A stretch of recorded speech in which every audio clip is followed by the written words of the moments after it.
కనిపించే మూడు సింహాలు సత్యం, న్యాయం, ధర్మానికి ప్రతీకలైతే కనిపించని నాలుగు సింహమే పోలీస్.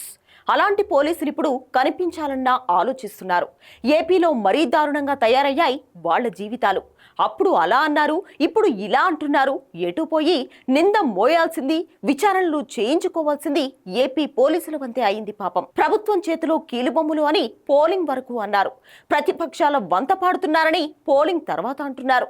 వాళ్ల ఆలోచనలు, వాళ్ల బతుకులు చూస్తే అదోలా ఉంది పాపం అంటూ జాలి పడుతున్నారు ఏపీ పోలీసులను చూసిన జనాలు. ఒక్క ముక్కలో చెప్పాలంటే హీనంగా మారిపోయాయి వారి జీవితాలు. పోలింగ్ తర్వాత ఏపీలో పరిస్థితులు రోజురోజుకు దిగజారుతున్నాయి. అధికార, విపక్ష పార్టీ కార్యకర్తల మధ్య యుద్ధాలు జరుగుతున్నాయి. అరెస్టులు, చేసింగ్లు సినీ ఫక్కీని తలపిస్తున్నాయి ఏపీ రాజకీయాలు. పార్టీలు బాగానే ఉన్నాయి, ప్రతినిధులు బానే ఉన్నారు. ఎటు పోయి నలిగిపోతోంది, నానా మాటలు పడుతోంది పోలీసులు మాత్రమే. అటు ప్రభుత్వాలు ఆడుకుంటున్నాయి, ఇటు ప్రతిపక్షాలు బెదిరిస్తున్నాయి. ఏం చేయాలో తెలియక, ఎలా చేయాలో అర్థం కాక పాపం పోలీసులు నలిగిపోతున్నారు, లోలోపల రగిలిపోతున్నారు.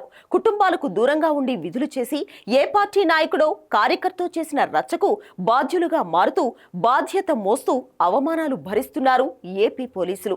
చివరికి వారి మీద సిట్ వేసే పరిస్థితులు వచ్చాయంటే పోలీసుల మనోవేదన, మానసిక పరిస్థితి ఎలా ఉంటుందో అర్థం చేసుకోవచ్చు. పెద్ద నేరాలు, కుంభకోణాలు జరిగినప్పుడు సాధారణంగా పోలీసులతో సిట్ ఏర్పాటు చేస్తారు. పోలీసులపైనే సిట్ను వేయడం ఏపీ చరిత్రలోనే అరుదైన పరిస్థితి. ఇదే పెద్ద అవమానం, బాధ అంటే ఈ పరిస్థితి రావడానికి పోలీస్ శాఖ స్వయంగా చేసుకున్న తప్పే అని వేలెత్తి చూపించడం కాకిలకు పాపం నిద్ర లేకుండా చేస్తోంది. అధికార వైసీపీ చట్టాన్ని ఫాలో అవుతున్నారని విపక్ష నేతలు అంటారు. కేంద్రంలో అండ చూసుకుని విపక్షాలకు వంత పాడుతున్నారని వైసీపీ అంటోంది. ఎటు పోయి క్యారెక్టర్ లేనట్లు మిగిలిపోతుంది. అమాయకంగా బాధపడుతోంది పోలీసులే. ఏ పార్టీది తప్పు, ఏ పార్టీది కరెక్ట్ అన్న సంగతి ఎలా ఉన్నా మాటలు పడుతోంది, అవమానాలు ఎదుర్కొంటోంది ఇప్పుడు పోలీసులే పాపం.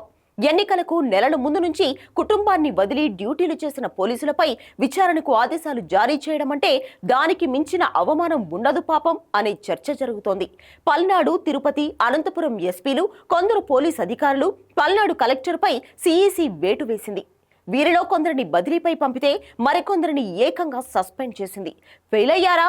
పార్టీల ఒత్తిడిలో ఫెయిల్ అయ్యే పరిస్థితులు వచ్చాయా అన్న సంగతి పక్కన పెడితే ఎండ్ ఆఫ్ ది డే దోషిగా నిల్చుంటుంది ఏపీ పోలీసులు మాత్రమే. మింగమంటే వాళ్లకు, వదలమంటే వీళ్లకు అనే పరిస్థితుల మధ్య డ్యూటీ చేస్తూ చివరికి మాటలు పడుతూ అమాయకంగా రోజులు గడిపేస్తున్నాడు ఏపీ పోలీస్ అన్నా అంటూ సోషల్ మీడియాలో జాలి పడుతున్నారు చాలా మంది.